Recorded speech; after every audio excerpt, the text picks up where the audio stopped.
Good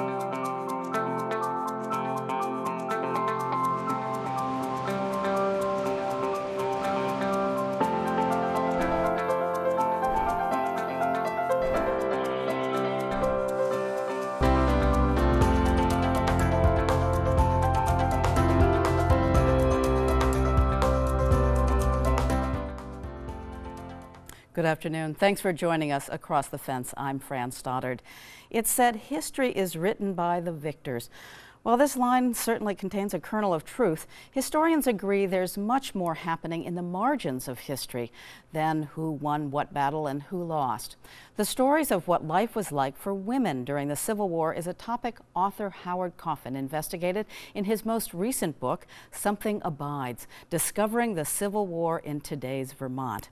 Let's join Howard and Across the Fence associate producer Keith Silva as they take us to where history happened and share the stories of Vermont women during the Civil War. When the Civil War began in the spring of 1861, men rallied to the cause. They rushed to enlist at special town meetings that were called war meetings. On May 5th, 1861, in this building, the Linden Town Hall, 61 men signed up, mostly to join the 3rd Vermont Regiment.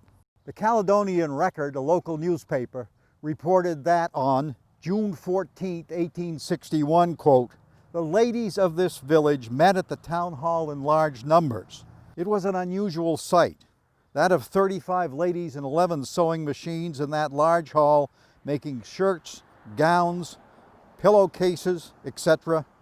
The job of running the state, working the farms, the factories, fell upon children and the elderly, but mainly on the women. The Civil War lasted 4 years, and the women of Vermont kept the state going." In this grand house lived Congressman Portus Baxter of Derby Line and his wife, Ellen Jeanette Harris Baxter. Ellen was a Stratford native. She had come home early in her married life to give birth to a son, Jedediah Hyde Baxter, who would become an Army surgeon during the Civil War, and he would preside over a military hospital in Washington that treated 15,000 Union soldiers. An unknown number of Vermont women went to war as Army nurses. Many worked in Vermont's 3 military hospitals at Burlington, Montpelier, and Brattleboro. Jeanette Baxter was a volunteer. When she was back home here, she went around town collecting things for the war effort. She gathered them at her house. She had women here to help make things for the soldiers. The women's war effort in Vermont, well personified in this grand house.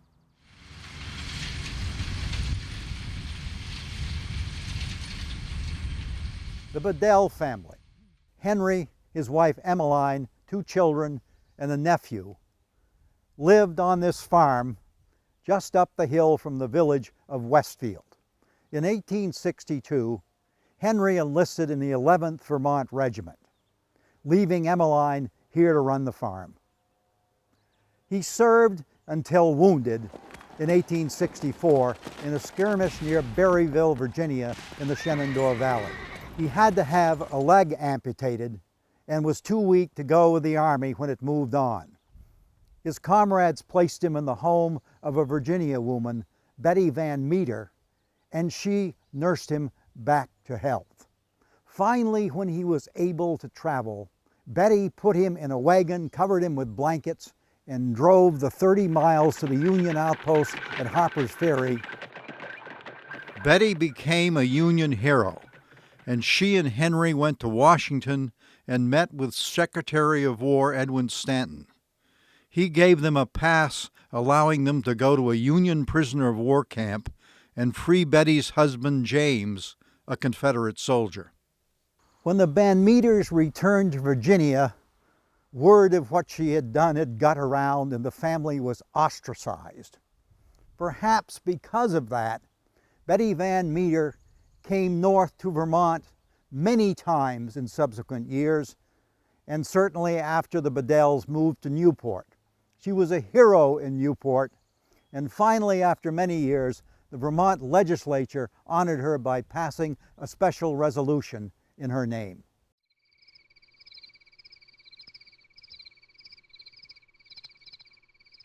Samantha Aldenrich married John Stevens in 1840. He died in 1852, leaving her with 5 children. 3 sons, Orlando, Russell, and Calvin, served in the Civil War.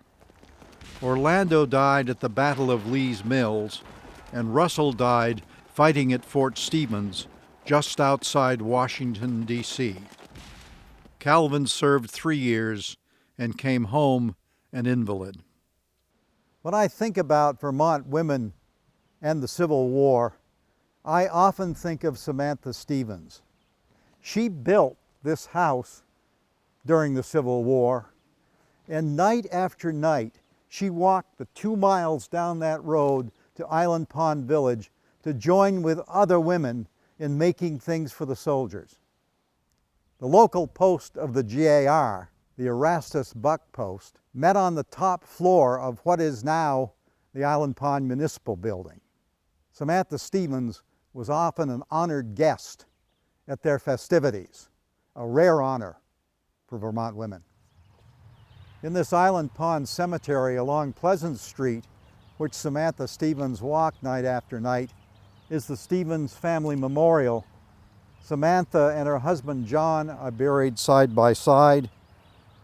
Orlando and Calvin are next to them. Son Russell is buried far away in Washington, D.C. This brick building on the west edge of Woodstock Village, now the Community Recreation Center, during the Civil War was the Woodstock Woolen Mill. With many of the able-bodied men off to war, a lot of women worked in this building, making blankets for the Union armies. As the war waned, the women got sick of their long hours, and they began talking to management about it. They got nowhere. In 1867, they'd had it, and they walked off the job and went on strike. Why did they wait until 1867? Probably because the last Vermont soldiers didn't come home until that year, the 7th Vermont Regiment, stationed way down on the Rio Grande River. The ladies didn't want to appear unpatriotic. While they worked here, the women lived in a barracks building across the street. Mill owner Solomon Woodward lived in one of the finest houses a bit down the street and off toward the base of the mountain. The day the ladies went on strike, they marched into the middle of Woodstock and into the finest restaurant. And they had the most expensive meal, perhaps here in a hotel where the Woodstock Inn now stands. And when they were all done, having thoroughly enjoyed it, they signed the bill in Mr. Woodward's name.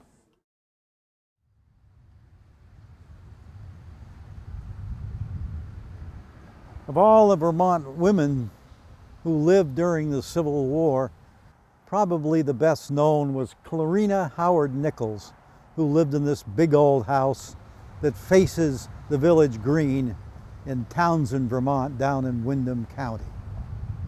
She was born in 1810, about 3 miles from here, in West Townsend. Early on, she had a failed marriage that took her out to northern New York State. She had 3 kids. She finally left her husband, came back home, and she married a man named George Nichols, who published a newspaper in Brattleboro, the Windham County Democrat. That paper was strongly anti-slavery. And when her husband became ill, Clara took over the paper, writing many of her anti-slavery pieces right in this house. She also got deeply involved in the women's suffrage movement. In 1852, she became the first woman to address the Vermont legislature. By all means, sir, you are officially the first person ever to heckle a woman in the Vermont State House. Madam, calling on legislators to approve a bill that would have allowed women to vote in school district elections. She was jeered and shouted at, but she finished her speech. As the Civil War approached, she moved to Kansas to be involved in the fight over stopping slavery from expanding westward. And in Kansas, she also edited a newspaper that was strongly anti-slavery, and her home became an Underground Railroad stop. She gave refuge, hiding escaped slaves in her home. Clara Howard Nichols, native Vermonter.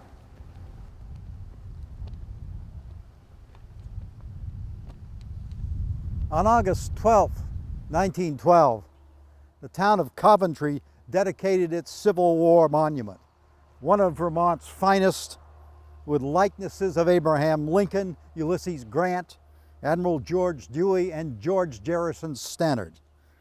The Newport Express noted that, quote, teams and autos and pedestrians were seen centering in from 4 or 5 different routes leading into town. The crowd was estimated at 2,000. The keynote speaker was Josiah Grout, former governor and former member of the 1st Vermont Cavalry. Grout began, "They died for their country, that their country might live on, undivided and reunited for all time." And then he shifted topics, surely quite unexpectedly.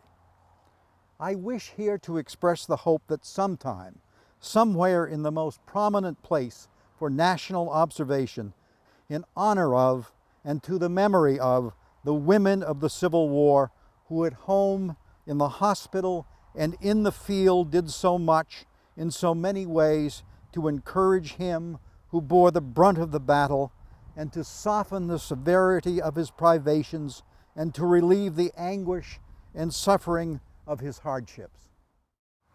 More than 100 years later, no such monument has been erected, as far as I know, anywhere. Perhaps it's about time. Thank you, Howard. And once again, thank you for joining us across the fence. I'm Fran Stoddard. Stay well.